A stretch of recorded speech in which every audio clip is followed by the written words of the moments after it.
Hey everyone, welcome back to another video. The next generation is upon us, or at least some of us. So what better way of looking back at the last generation than doing a top 10 list? This will be exclusives only. There are some exceptions though, like some games were exclusive, like Horizon Zero Dawn, but now it's on other platforms. Also, I haven't played all the PS4 exclusives, so there may be some omissions here. And yes, these games can be played on PS5, but they did originate on PS4.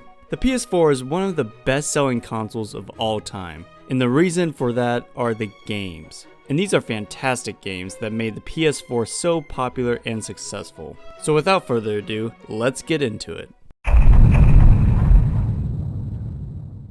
Infamous Second Son was one of the big early PS4 exclusives to come out, and because of that, I feel like it doesn't get talked about a lot in the gaming community. I played it back when it first released, and I had a great time playing with all the powers that Delson can wield. He starts off with the power to manipulate materials like smoke, and eventually gets new abilities like neon, video, and concrete. Each ability is satisfying to use and upgrade to harness their full potential. The story is okay, but it's not that memorable, at least for me, because I don't remember it. It is cool that Delson is a graffiti artist, and he makes graffiti throughout the city, but I don't remember any other traits about him. The gameplay is satisfying, but not all the abilities are equal in terms of fun factor. For example, the concrete could have been so much cooler, but it really wasn't, which is a shame. I imagined concrete as earthbending. You manipulate the ground beneath you, or you can move the concrete structures around you, or at least part of them. But concrete isn't really like that. You go into full body concrete mode and you float. And there's some other things too, but it wasn't what I was expecting at all, which is a shame. But overall, Infamous Second Son is a good game with fun powers. This game is one of the most divisive PS4 games out there. Last of Us Part 2 continues the Last of Us story in an unexpected way, with twists and turns around each corner. The gameplay is very similar to the original with some additional features and mechanics, like the ability to jump or crawl on the ground. Nothing too drastic though, which is fine, but the gameplay loop can get repetitive after a long period of time. You essentially have enemy encounters where you have to pass them, whether you go in guns blazing or stealthy. And then there's exploration segments where you go digging around for some loot. Those are the main gameplay mechanics in the game, and after a while it can get kinda tiring. However, for a game like this, it's really more about the story than the gameplay, and man is the story something else. It's hard to predict what's going to happen next, which is great and it keeps you on your toes. Unfortunately, the game as a whole is just so freaking long though. There's a point in the game where the story shifts perspectives and it just drags the game to a halt, only picking back up hours later. The pacing just needs to be tighter in order for this game to be better, because the story is fascinating, but man, the pacing really kills it. But other than that, it's a good game, especially if you go in with no spoilers.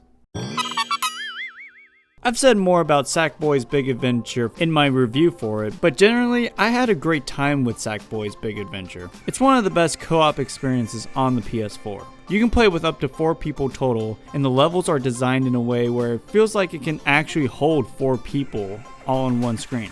There are many worlds and levels that you can traverse in, although there are a lot more green levels than I would have liked. I just would have liked to see more variation in the colors they used for the levels personally. But as a whole, Sac Boys Big Adventure is great, with excellent level design and a wide selection of outfits to customize your characters. I would recommend playing with other people for this one because it definitely enhances the overall experience. Uncharted 4 is my favorite Uncharted game to date. I haven't played Lost Legacy, so that's not included. Uncharted 4 is one of those games I like to show people that aren't gamers because of how amazing the graphics are. Not only that, but Nathan Drake and his crew have never looked better. The animation is so realistic. It's crazy how far video games have come. The gameplay is solid for a story-driven game like this. The gameplay is a cover-based third-person shooter with one of the best mechanics in video games: the grappling hook. This is one of the most satisfying tools to use. I love how it feels to swing around with this thing. Taking people out from above has never felt better. The game is fun, but it's not a game that I want to replay right away. The gameplay is satisfying, but it's not anything groundbreaking. Without the grappling hook, the gameplay would be even more similar to the games that came before it. Also with the single player game is multiplayer, which I believe is still going on to this day. I remember playing this with one of my buddies, and we loved the multiplayer mode in this game, so I would really look into that too. Uncharted 4 is a great game with a compelling story and fascinating characters. Also, you can play the original Crash Bandicoot in a certain scene, so 10 out of 10. Horizon Zero Dawn is a great open world game with a unique spin on the post-apocalyptic genre. Instead of having an ugly world with drab colors and a small amount of life, Horizon Zero Dawn goes for a lush environment with vibrant colors that make you forget that you're in a post-apocalyptic setting. The environment is stunning, but what about the gameplay? It's also really good.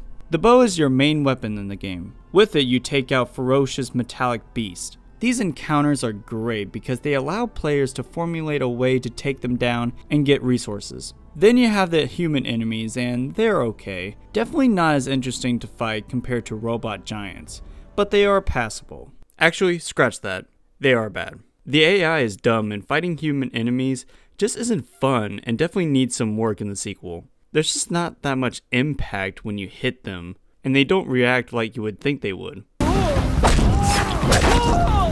If the melee combat was better, then maybe it would be more enjoyable fighting human enemies, but as it is now, it's just disappointing. Aloy, the main protagonist, is equipped with a huge arsenal of tools and traps. These are great for creativity, but for me, I go with all reliable. But that's the great thing about this game. It's fun to learn how to take down these mechanical monsters in creative ways. What kept this game from being higher was that the open world genre has been really oversaturated, which isn't Horizon's fault, but at the time, I had that fatigue with the open world genre. It doesn't help that a game soon after basically redefined the open world genre, but let's not get into that. Overall, Horizon Zero Dawn is a great game with a fascinating world and engaging combat.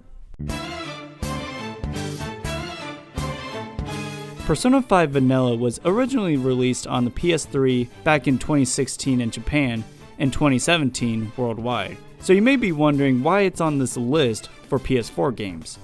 Yeah, this is the one exception on the list because A, this isn't the original version, but instead the definitive way to play the game, and B, I want an excuse to talk about this game. Persona 5 is such a unique game with both RPG elements and social gameplay, and how the two benefit from one another. There are essentially two sides to this game. One side is the dungeon aspect, which in this game are called palaces. It's essentially your typical JRPG mechanics, like getting into encounters and turn-based battles. These can be really enjoyable, especially with personas, which is basically the manifestation of someone's inner self, which I won't get into here because it can be a little confusing. But the game does a great job at gradually filling you in on this wacky world you traverse in. But anyways, back to the battles. It's turn-based, but with some neat additions that keep it from other games like it. The other side of this game is the social aspect, where your character spends his time in the real world, doing normal mundane things like going to school, hanging out with friends, and getting a part-time job. Yeah, now that I say it out loud, it doesn't sound like a fun game, but hear me out because it's better than how I describe it. Everything you do in the real world, whether it be doing your homework or hanging out with friends, it all has an impact on your character and your performance in combat. It's all connected. Day to day, it's up to you how you want to spend your precious time, and how you spend it can really affect how you do in palaces. The characters and confidants that you meet in the game are excellent. Each of them are well voiced, and the writing here is strong. Overall, it's just a great game with a learning curve that's admittedly hard to get past, but once you do, you will have a great time. I was so shocked to see that Insomniac was making a SpiderMan game, the same people behind Ratchet & Clank.